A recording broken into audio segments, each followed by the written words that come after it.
what's up, Randy? Quick demo video for you for your second saber. This is the BMF Mace Windu from Corbanth. Got this done this morning. I was going to hold off a little while on this so I didn't hit you with two sabers being done at the same time, but you told me you could handle it. So we went ahead and I got this done so that way I could get both of these sabers out in the mail to you, by Monday morning. All right, so this one also installed with a CFX. You've got CC sabers in here for your lit NeoPixel connector. This is kind of an interesting saber. I've done the 89 sabers version probably 5 or 6 times. It opens up from the handle, so it untwists right here. I had assumed that this one did as well. Tried my best to open it, and I don't think that it does. Somebody else had mentioned that it does, but then somebody else had asked Randy over at Corbanth, and Randy said no, it doesn't. So what I did was I had actually accidentally taken 3 of these grips off trying to unscrew this guy, and it just wasn't working. So I approached this as it only opened from the pummel. All right, so what you want to do is come over here and unscrew your pummel to get to your chassis. Take this all the way off, try not to drop it. I have a bad habit of unscrewing these on demos and dropping them, but pull that right off. You can see your speaker right here. What you want to do is just come over here from the emitter and take your finger and just push on the chassis just a hair. Just like that, and then you can go ahead and grab it from here and pull it straight out. Okay, on the 89 sabers version, you have a switch under this greebly here and then another switch under this greebly. On this particular saber, both of your switches are under this middle one. So your 2 plungers, you got a front plunger up here up top, that's going to be your activation, and then you have a bottom plunger down here, that's your auxiliary. All right, so when you look at your chassis, that kind of represents that where those tactile switches are. All right, so that's what I did there. Those 2 tactile switches, activation, auxiliary, your NeoPixel connector. You've got a CFX board in here, like I said. This one is adhesed down to the shelf, but you can get to everything from here. So if you wanted to get to your micro USB port, you could do that. SD card is very simple, popping it in and out with your finger just like that. You have a removable battery setup. And then you have a 22mm Smugglers Outpost Nano Elite speaker. And I used that speaker because it fits in here perfectly to the pummel.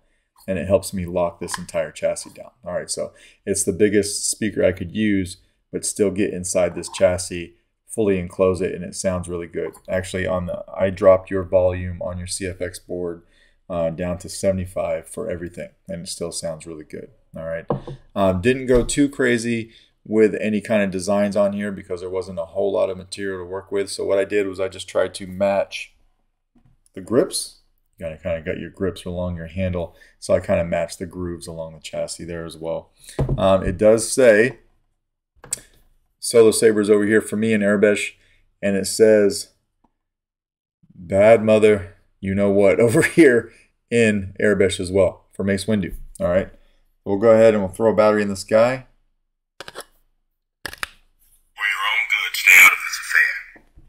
So it fired up like it should. Now when you put this in, what you have to do is you need to make sure that this channel I have in your chassis right here with your switches in it is aligned with this middle square gold greebly, because that's where your plungers are at. If you don't have those aligned properly, it's not going to go in all the way. All right, so right there, we'll push it in as far as it goes. Come over here and take our pummel. We could screw it on. Screw it down all the way until it's super tight. And the activation right here, right? You turn it off. You do have motion controls.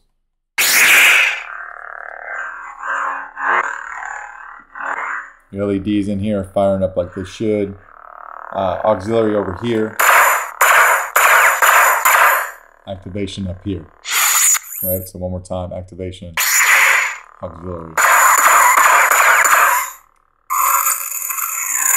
Get your blade lock up.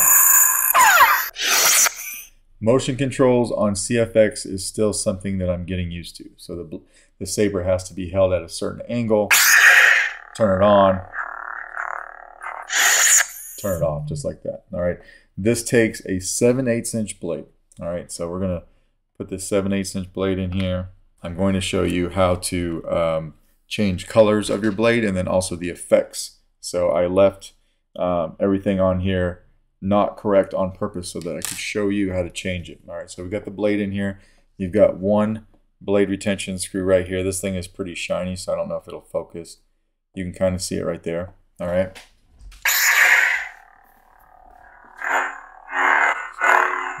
Once everything is locked in, it's very solid. But of course, this isn't a Mace Windu blade. It's not purple and it keeps changing color. So first thing we want to do is we want to get to our blade profiles. We're going to hold down auxiliary and twist our wrist, but keep the button held down. Spectrum. Keep holding it. Blade profiles. Right there. Now we can turn the saber and go through different blade effects. Let's pick a solid one. So this one will hit power. We got that one, but it's still the wrong color, right? So we're going to hold down auxiliary and twist our wrist again, but then after we twist our wrist, let go. Spectrum. Just like that.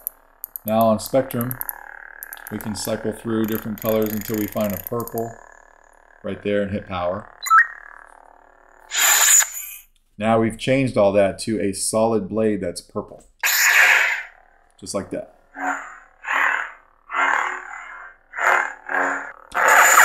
Big flash on clash. Put your blade lock up. Turn it off. We'll go to another sound font. The rest of them are just stock. Sound bank selection. This party's over. Crystal focus. Crystal focus. When you find one you like, hold the button down.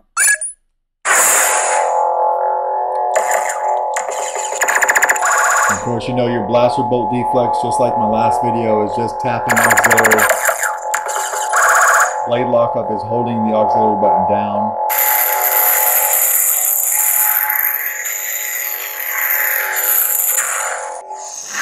Just like that. We'll go to one more. Sound bank selection. Crystal focus. Nebula. Let's go for a different blade effect on this one, right? So remember, hold down aux, twist our wrist, keep the button held down. Blade profiles. Now we can cycle through some different things. Like this one's pretty cool, like an unstable.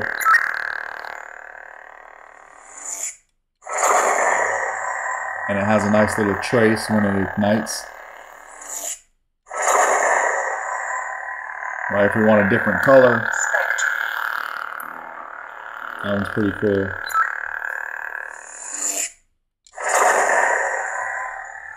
And hopefully that's picking up on camera.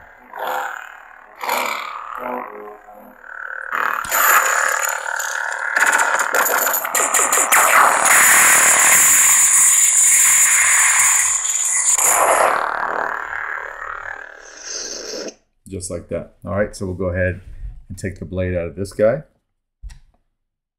And then we'll go over taking your battery out. Of course, you don't have to right away. CFX has a deep sleep mode. You actually, I think, have two blade retentions, I'm sorry, on your emitter. One of them I didn't use. I didn't need to use the second one, but depending on how much you want to swing this around, you can. They're 180 degrees away from each other. All right, but we'll come over here, take our pummel out in case you do want to take the battery out.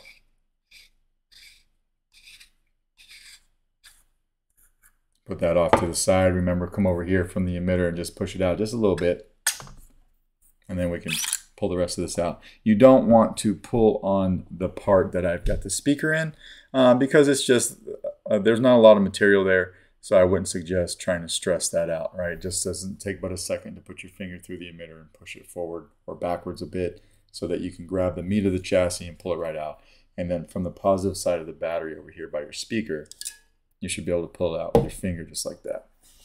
And that, sir, is basically your Mace Windu with CFX. Let me know if you got any questions, and if not, I will get both of these sabers out in the mail to you Monday. All right? Thank you.